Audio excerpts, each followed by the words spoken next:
Assalamualaikum warahmatullahi wabarakatuh. Sebelumnya perkenalkan nama saya Syukron Habibi Lubis dengan NPM 2108260209. Di sini saya akan mempresentasikan mind map saya pada blok tumbuh dan kembang dengan judul gizi buruk. Biasanya itu untuk gizi buruk ini seorang anak itu datang lemas dan berat badannya itu tidak naik dan dia itu sering sakit untuk gejalanya. Untuk gizi buruk itu sendiri terbagi tiga. Yang pertama ada marasmus, kwashiorkor, dan campuran.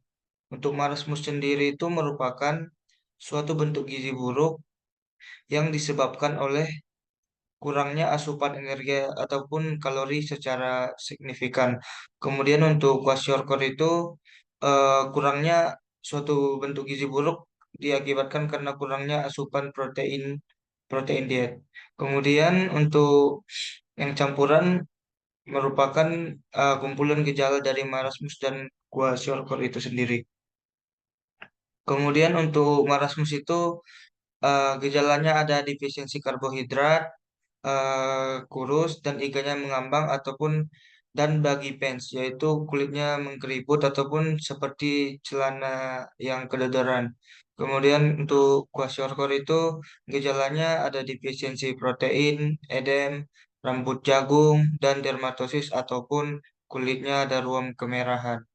Dan yang campuran itu gejalanya ada terdapat gejala marasmus dan kwashiorkor. Untuk pemeriksaan fisiknya sendiri terdapat lingkar kepala, berat badan, lingkar lengan atas, tinggi badan dan plot ataupun grafik ataupun kurva.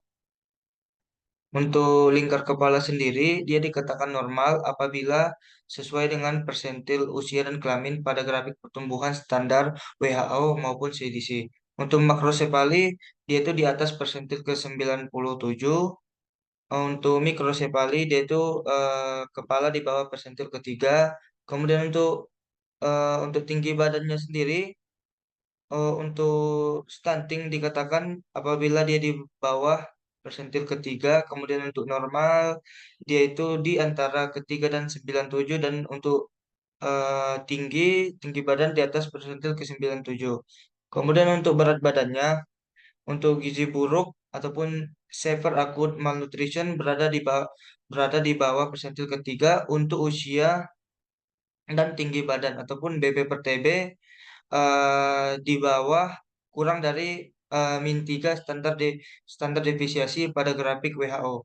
Untuk gizi kurang atau moderate acute malnutrition itu berat badan antara persentil ketiga dan ke 15 untuk usia dan tinggi badan ataupun BB per TB antara min 2 dan min 3 standar deviasi pada grafik WHO. Untuk normalnya berat badan antara persentil ke 15 dan 85.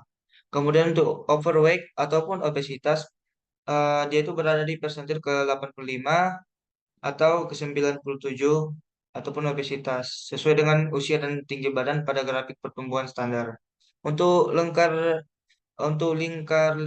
atas untuk gizi buruk, dia itu persentil ketiga menunjukkan wasting ataupun massa otot dan lemak sukutan. Kemudian gizi kurang itu berada lilanya itu antara persentil ketiga dan ke 15. Untuk normal antara 15 dan 85. Kemudian eh, untuk overweight itu berada di atas 85.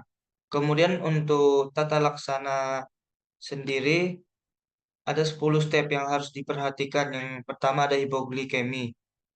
Untuk tata laksana hipoglikemi ini, jika anaknya sadar dan mampu menelan, kita kasih aja dia glukosa oral, bisa juga dikasih susu 200 sampai 200 mili, dikasih juga jus buah 150 mili. Kemudian apabila dia tidak dapat menelan ataupun dia tidak sadar, kita kasih glukosa intravenosa. Kemudian untuk dehidrasi, kasih dia kalau dia dehidrasinya ringan sedang kasih larutan rehidrasi oral ataupun oralit. Kalau dia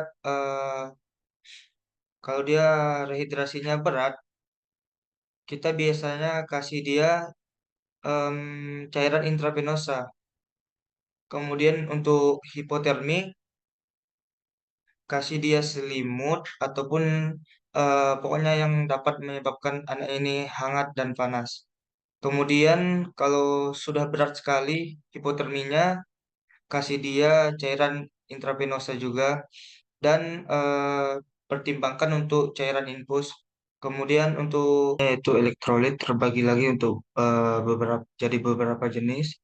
Ada hiponatremia ataupun natrium rendah, ada hipernatremia ataupun natrium tinggi. Kemudian ada hipokalemia ataupun kaliumnya rendah. Kemudian ada hiperkalemia ataupun kalium tinggi. Kemudian ada juga hipokalsemia ataupun kalsiumnya rendah. Kemudian ada hiperkalsemia ataupun kalsiumnya tinggi. Kemudian ada hipomagnesemia ataupun magnesiumnya rendah dan hipermagnesemia ataupun magnesiumnya tinggi. Kemudian ada infeksi. Kalau dia anaknya infeksi, kasih antibiotik ataupun antiviral. Berdasarkan hasil kultur dan sensitivitas, berikan antibiotik yang sesuai. Kemudian eh, berikan juga antipiretik. Gunakan obat penurun panas seperti paracetamol ataupun ibuprofen.